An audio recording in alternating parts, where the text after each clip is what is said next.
J'ai pas du tout commencé ma carrière par du jeune public et j'y pensais même pas.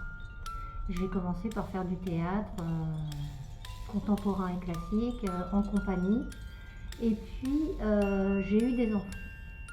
Et ces enfants ont fréquenté un lieu culturel où ils faisaient de l'éveil musical avec donc des musiciens et dont une musicienne qui s'appelle Françoise. Et un jour, elle m'a dit j'aimerais bien travailler avec toi parce que j'ai besoin de travailler aussi avec une comédienne. J'en ai marre d'être toute seule dans mes spectacles jeune public musicaux. Et j'ai commencé comme ça. Donc j'ai commencé, j'avais 39, 40 ans, quoi, la quarantaine. Donc j'avais déjà derrière moi pas mal d'expérience de théâtre. Et puis en fait, de fil en aiguille, j'ai aimé faire ça, j'ai appris à le faire, à son contact.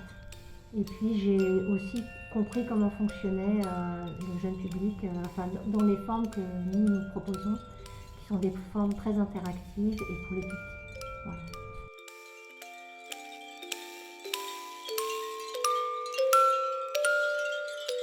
Alors, le jeune public, c'est un public qui est tout neuf, qui n'a pas les prérequis du théâtre et du spectacle vivant. Donc, ils sont tous dans la sensation. Ils sont des éponges, ils prennent tout. Et donc, pour moi, c'est le meilleur spectateur du monde. C'est le plus exigeant, finalement. Et si on triche, il le voit tout de suite et il se déconcentre tout de suite, il n'est plus avec nous. Donc la base du théâtre et du jeu d'acteur, c'est d'être au présent sur un plateau, d'être vraiment là et de faire semblant tout en étant vraiment là. C'est toute la contradiction qu'il y a dans le jeu d'acteur, c'est-à-dire qu'on fait semblant mais en même temps on est vraiment là et on est dans la réalité du moment. Pour moi, être un bon acteur, c'est celui qui passe la rampe avec des tout-petits. L'activité que je mène aussi avec les musiciens d'histoire de son, c'est de la médiation culturelle en direction d'un public parfois très défavorisé ou en difficulté. Et ça, c'est pas forcément en lien avec les spectacles. Si, c'est en lien avec notre activité d'artiste, mais c'est pas forcément à partir d'un spectacle en particulier. Ça, c'est un volet de notre activité qui est très important et qui m'est très cher aussi à moi, qui est de transmettre un univers, des pratiques et de partager quelque chose avec des enfants en difficulté, en grande difficulté.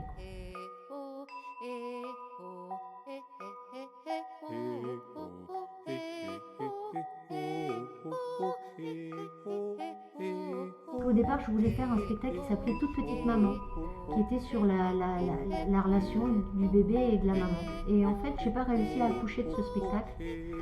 Mais on est parti de ça. Et à partir de ça, on s'est dit, quels sont les thèmes qu'on voudrait aborder? Alors on a fait une longue liste avec Stéphane.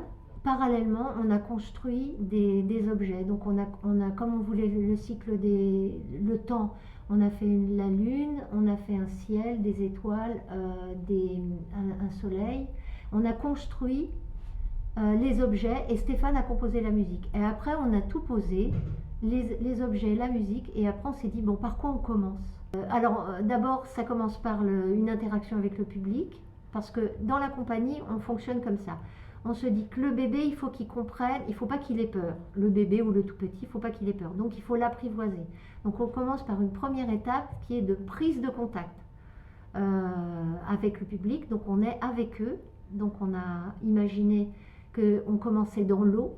Donc puisque la vie commence dans l'eau, dans le ventre de la maman, c'est dans l'eau, dans le liquide amniotique. Donc on a commencé dans l'eau, dans l'élément eau avec les poissons et le bateau. Et ensuite, une fois que le contact est pris, on fait une partie spectacle.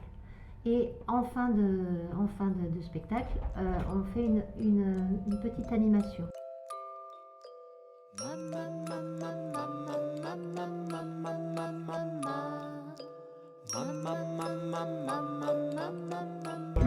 Par exemple, le mobile avec les carillons, ça, on obtient, mais à chaque fois, il n'y a pas une seule fois où on n'a pas obtenu le silence dès que les carillons se mettent en place. C'est-à-dire c'est un truc magique pour obtenir le silence. Et effectivement, au niveau des sons, le travail sonore, d'abord on a fait le choix sur EO qu'il n'y ait pas de paroles en langue française ou autre. Il n'y a pas de paroles. Ce sont que des sons de bouche, des onomatopées, des petites syllabes. Mais on a fait ce choix-là justement pour rester dans la matière sonore et pas dans le discours. Et donc il n'y a pas de discours, tout est suggéré. Mais ça, c'est notre envie et c'est notre travail à Histoire de Son, c'est de suggérer plus que de expliquer.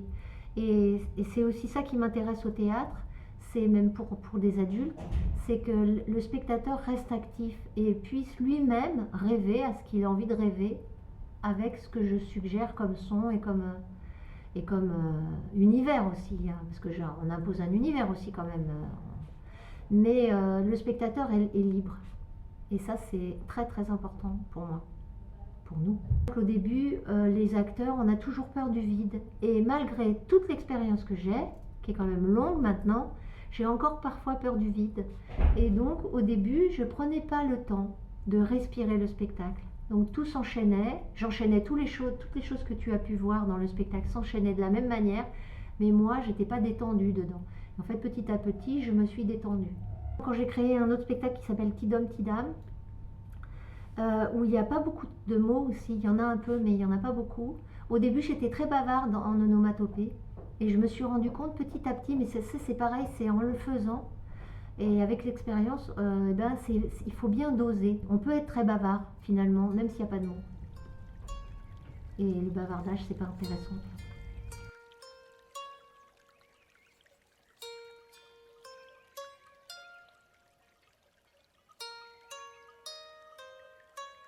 Le Panorama des cinémas du Maghreb et du Moyen-Orient, qui est un festival qui a lieu tous les ans à Saint-Denis, m'a proposé de faire une lecture dans le cadre du Panorama. Donc j'ai tout de suite accepté.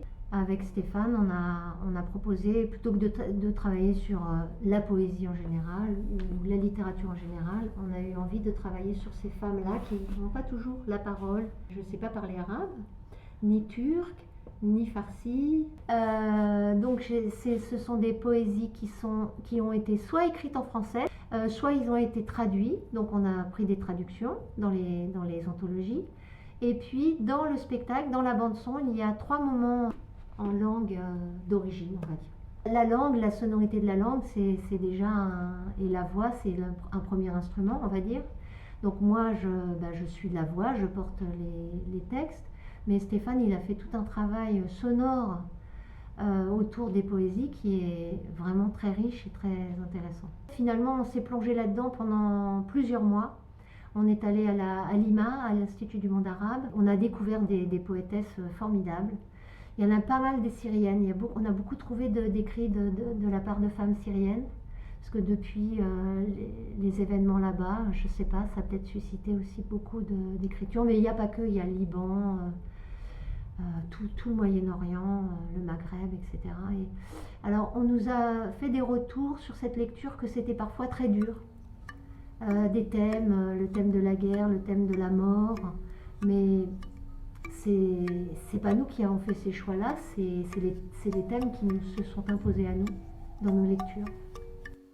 Ma lande, mon enfant, ma bruyère, ma réelle, mon flocon, mon genêt. Je te regarde, demain t'emporte où je ne saurais aller. Ma bleue, mon avril, ma filante, ma vie s'éloigne à reculons.